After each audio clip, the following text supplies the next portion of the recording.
So we're going to understand in this mini series how the Prophet ﷺ used to wake up, the nap before Fajr, the repeating after the Muaddin, the way he brushed his teeth, the way he did ghusl, the way he, would, go for the Iqamah, the Athqar he did, the reminders, and the night journey, the visions of the Prophet ﷺ. There's many more things that we're going to cover in this short series. Assalamu alaikum wa rahmatullahi wa barakatuhu. So first we need to understand what are the virtues of this science, in against the Seerah and the Quran. So this is related to a science or a branch of science known as Ash-Shama'il al-Muhammadiyya, the traits and characteristics of the Prophet sallallahu alaihi wasallam. So we're going to talk about the virtues of it and the difference between this particular science, Ash-Shama'il, and the Seerah. So it's more specific and focused on the life of the Prophet sallallahu alaihi wasallam. It just focuses on him, as I've mentioned examples of things. The science of Ulum ul Quran. It studies the specifics of the Quran. It studies the reason and the cause of the revelations of ayah.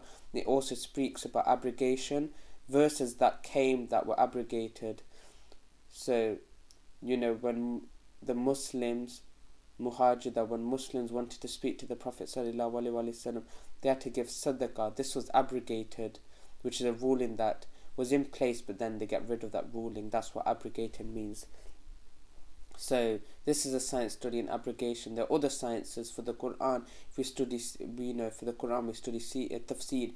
We find info, but it'll be scattered. In the Seerah is about everything. Ash-Shama'il speaks about the Prophet sallallahu alaihi wasallam specific, his description, his complexion, his hair color, the way the way he walked, his akhlaq, his huluk, the moral conduct, how he dealt with his wives, his character, with the ignorant, the companions, the children, the way he did transactions and how he bide and dealt in his daily life, what he ate and drank, his meals, the way he slept, the waking up, attire and clothes.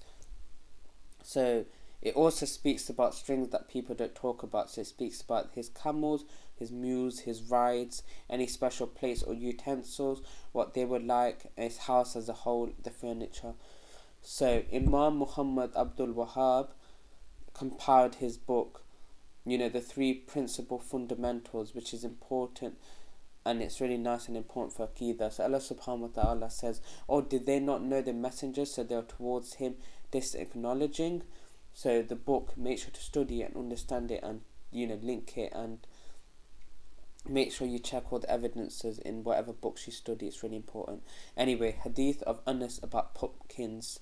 Says Shama'il al-Muhammadiyya is the name of science that involves his life. So the hadith of Anas bin Malik, he said, we were invited by a tailor to a meal prepared for the Prophet sallallahu alaihi wasallam. So I went with him, being the servant of the Prophet, and the man served us a plate of food and left for his work to continue his work. Anas says the food was a pumpkin or a dubba, which is the way it said, a pumpkin, and dried salted meat with the rest of what was cooked with it. The Prophet ﷺ started to eat, and he started to pick the pumpkin and started eating it and selecting it. Anas says, since that day it became my favourite vegetable of food. Whenever I find it, I eat it because the Prophet ﷺ used to eat it.